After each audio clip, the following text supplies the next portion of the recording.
Pero vamos, no, al principio sería difícil conocer las otras branas. ¿Y explicaría eso que es otra cosa sorprendente que me decís los físicos? Yo suelto esta pluma, sí, y se cae pero volando, ¿eh? Y vosotros me decís, no, la fuerza de la gravedad es pequeñísima, ¿no? Sí, es cierto. Y bueno, admitamos, pero si es verdad que es pequeña, ¿se podría deber al hecho de que al atravesar diversas branas fluye con menos fuerza la gravedad y nos llega a disminuida? Puede ser, bueno, es básicamente una de las explicaciones o de las razones por las que se inventaron estas dimensiones extra grandes, como hizo Randall con Sundrum, como hizo Dimopoulos y compañía, ¿no? Eso. Básicamente lo que sucede es que la fuerza de la gravitación en las dimensiones extra es mucho más grande, mientras que cuando uno, digamos, se considera el efecto de esta de la gravitación en las dimensiones adicionales en nuestro propio mundo, entonces lo que se llama la masa de Planck o el acoplamiento que está asociado a la gravitación se hace mucho más débil. Es un efecto. En la naturaleza existen 4 fuerzas fundamentales: la fuerza de la gravedad, la electromagnética, que impide que los átomos se atraviesen entre sí, la fuerza nuclear fuerte, que hace que los núcleos de los átomos permanezcan unidos, y la fuerza nuclear débil, que hace que ciertas partículas decaigan en otras más livianas. Cada una de estas fuerzas difiere entre sí de manera fundamental. Sin embargo, muchas de las mentes más brillantes de la física teórica se empeñan en encontrar una explicación básica que las unifique.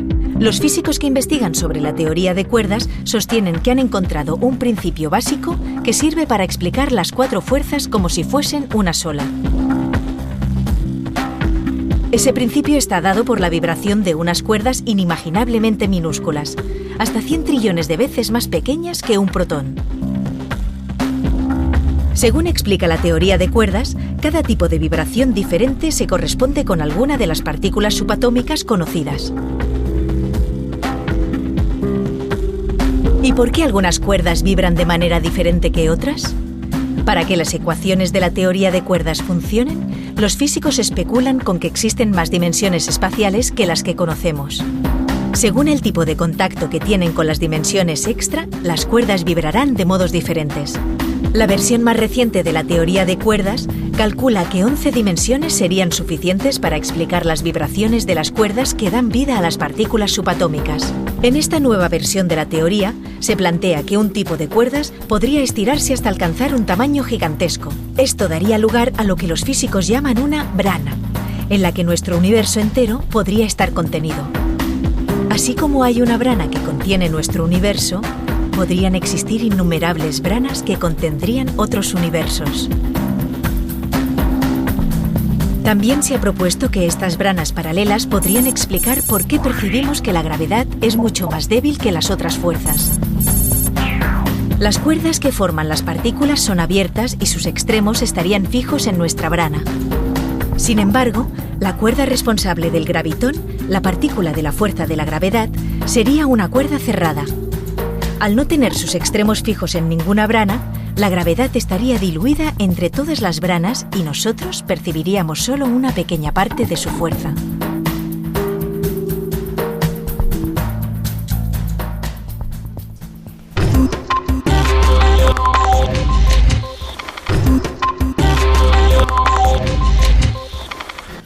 Oye, hay una cosa que te he oído o te he leído en algún sitio que sorprende siempre en un físico, pero lo han hecho otros físicos antes que tú también, pero tú le das mucha importancia a que una teoría sea, para explicar algo, sea bella. Sí. O sea, dices, es importante que sea bella, ¿no? ¿Y por qué es bella la teoría de las cuerdas? Bueno, la verdad es que, en fin, hay personas que piensan que es una defesio, ¿no? O sea, que en cierto modo sí. Eso está depende mucho del gusto de quien lo mire. O sea, lo que es bello es que hay, o sea, lo que uno considera siempre bello, si piensa, o sea, en general, si se quiere, yo creo que la creación científica tiene una parte estética fundamental. Siempre cuando se habla de estética, siempre se habla de las bellas artes. Pintura, música, escultura. Y nunca uno piensa que la comprensión, el insight, el poder entender algo a nivel profundo en la naturaleza, que no sea también un acto estético. Entonces, por ejemplo, el hecho de que uno sea capaz de explicar muchas cosas o muchos conceptos que anteriormente no parecían estar relacionados, eso, con un principio subyacente adicional o más fundamental, eso es algo que siempre se considera bello. Por eso se considera bello el electromagnetismo, que une electricidad y magnetismo. Se considera bello la relatividad general, se considera bello una serie de cosas. Porque puede explicar distintas cosas. Cosas que antes eran totalmente separadas en conceptos mucho más primitivos, fantástico, más sencillos, ¿no? Entonces, por eso creo que en la creación científica también hay un aspecto estético que siempre se pretende ignorar, ¿no?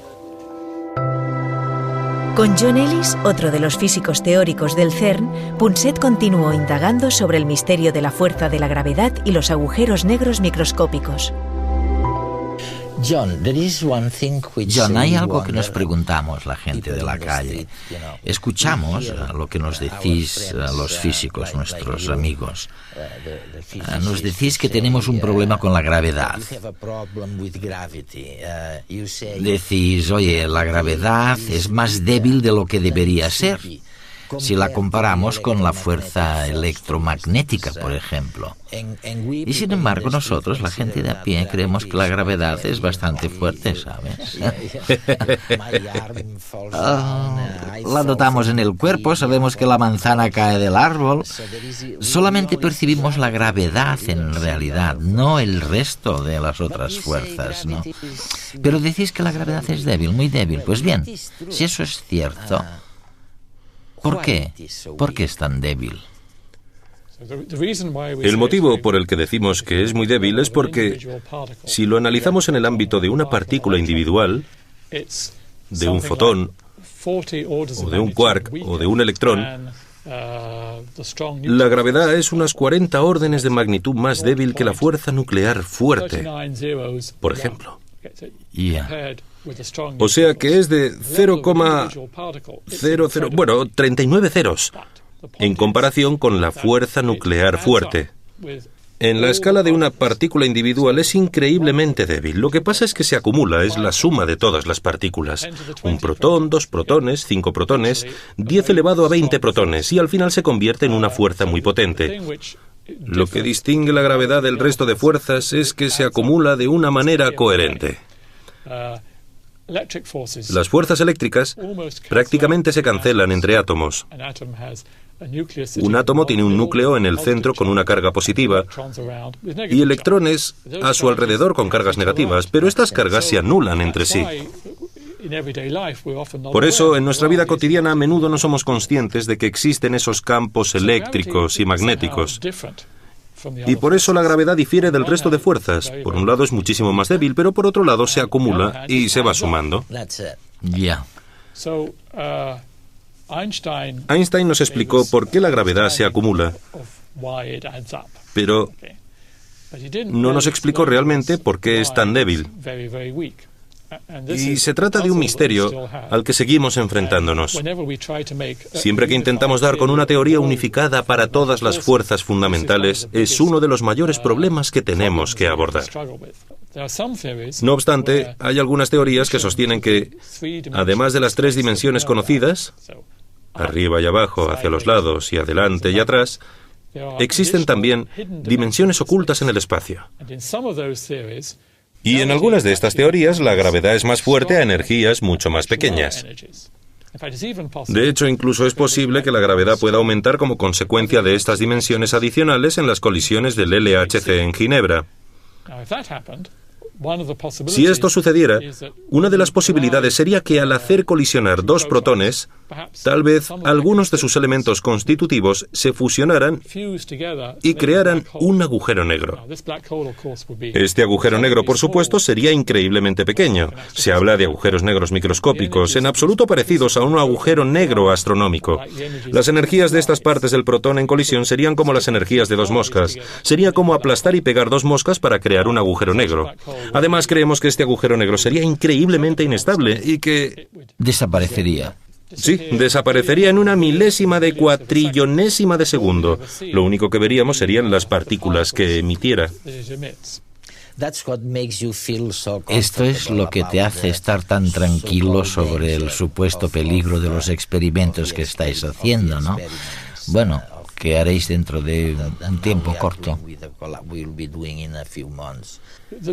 Es uno de los motivos. Y me gustaría decir, desde el principio, que la idea de que los experimentos del LHC serán peligrosos es una soberana tontería. John, ayer por la noche, sin embargo, en el hotel, el camarero nos dijo que el perímetro de 27 kilómetros del CERN pasa justo por debajo del hotel y que tenía mucho miedo, que estaba aterrado en realidad. Eso nos dijo. Pues ya podéis decirle que no tiene por qué preocuparse. Se lo diremos. Déjame que te explique por qué no tiene que preocuparse. La razón es muy sencilla. Desde el principio de la Tierra en el universo, nuestro planeta ha sufrido el bombardeo de partículas procedentes del espacio exterior, los rayos cósmicos. Muchos de estos rayos cósmicos tienen energías de colisión mucho mayores de las que jamás podremos alcanzar con el LHC. Y llevan bombardeando la Tierra durante miles de millones de años. Y seguimos aquí. Si el LHC pudiera producir alguna partícula peligrosa, agujeros negros o lo que sea, estos rayos cósmicos todavía más energéticos llevarían creando partículas peligrosas miles de millones de años. Y no estaríamos aquí para debatirlo.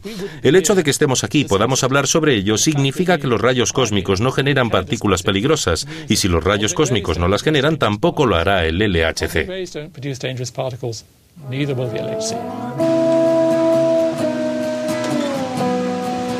Es verdad, es absolutamente verdad y nadie lo dice. Pero lo que diferencia al mayor centro de investigación científica del mundo, al CERN, es decir, al Centro Europeo de la Física de Partículas, que atañe o involucra en este esfuerzo de investigación a más de 10.000 científicos de todo el planeta.